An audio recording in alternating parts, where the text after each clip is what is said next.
BSA, bend over. What? Foreign land. Where? Canada. When? 1977. Bittersweet Alley's first international booking was in the summer of 1976. Now, don't get too excited. We had an offer to play in Canada. Everyone from Detroit knows that Canada is just a short drive away, and you have 3 options to get there. There's the Ambassador Bridge, the Port Huron Blue Water Bridge, or my favorite, the exhaust-filled Windsor Tunnel. Detroit is the only city in the contiguous USA where you can drive south to get to Canada. Besides choosing which route to take, there were other issues. Some of us were still under 21 and needed a letter of permission from our parents to cross the border. That's right, a note from Mom and Dad. I didn't see this as a problem. I thought I would just ask my parents while we were having dinner. I just needed their John Hancock, as I had already typed out the letter myself. I am not admitting to having ever forged their signature before, but I am very good at imitating their pen stroke. On this adventure, I believe their actual signatures were needed, just in case something went dramatically wrong.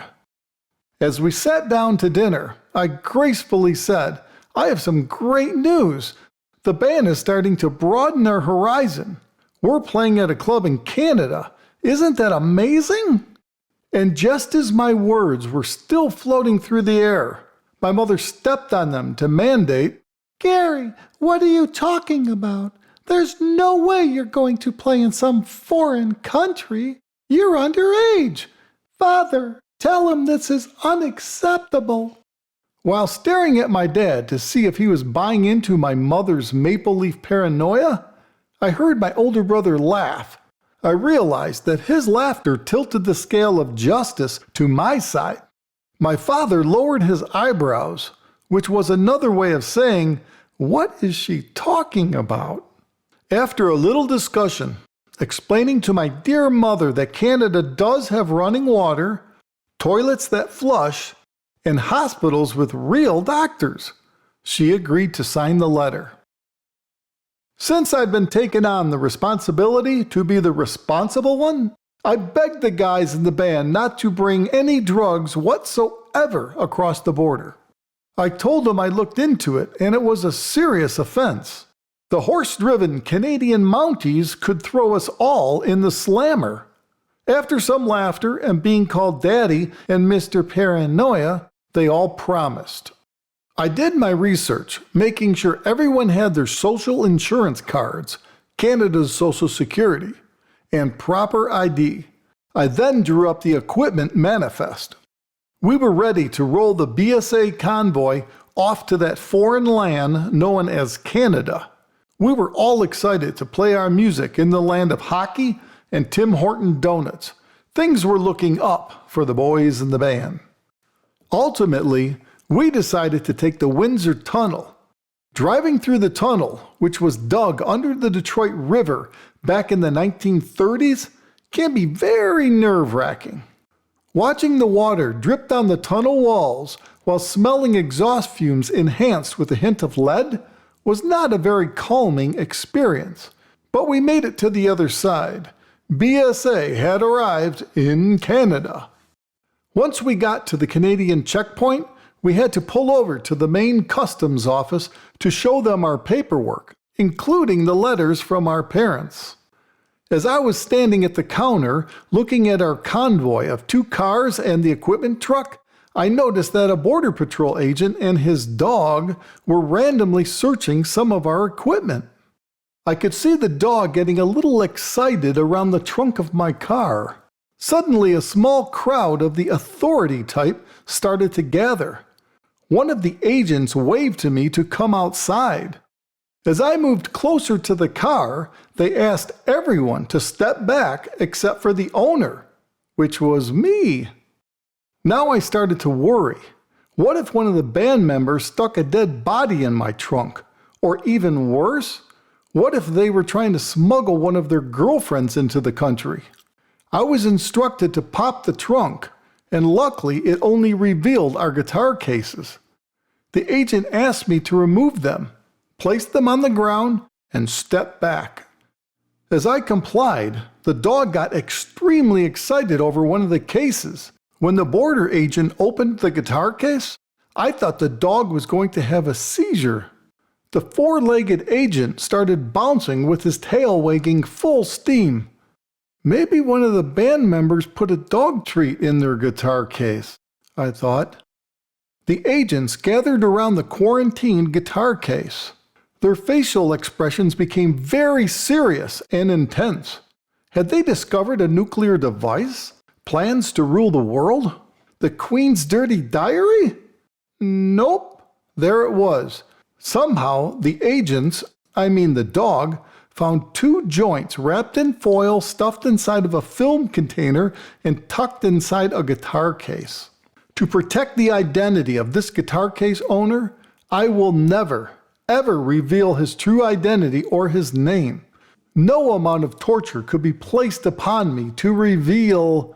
it was Joe Bacino's bass guitar case. When I confronted Joe about the joints, he said he forgot they were there. Sure he did. Thank God nothing serious happened, but we were put on a list to be inspected every time we crossed the border into the land of hockey and donuts. This encounter was not our only marijuana incident at the border. Years later, our new bass player, Dennis Knopp, also forgot to remove a couple joints from his bass guitar case. What is it with bass players? My theory is low frequency rattles their gray matter, but I love these guys no matter what. We traveled across the Canadian border more times than I could count. We loved playing all the Canadian concerts, colleges, and clubs. A good time was always granted to all. Now that we had 2 marks on our border record, inspections had become part of the routine. This formality would enhance the profound reasoning behind wearing clean underwear when crossing the border.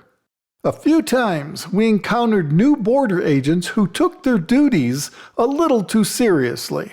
Or maybe they were just curious to see what real, high-quality American man parts looked like. On one of our routine border crossings, we were waiting in the customs office for our body inspections. Our border inspection.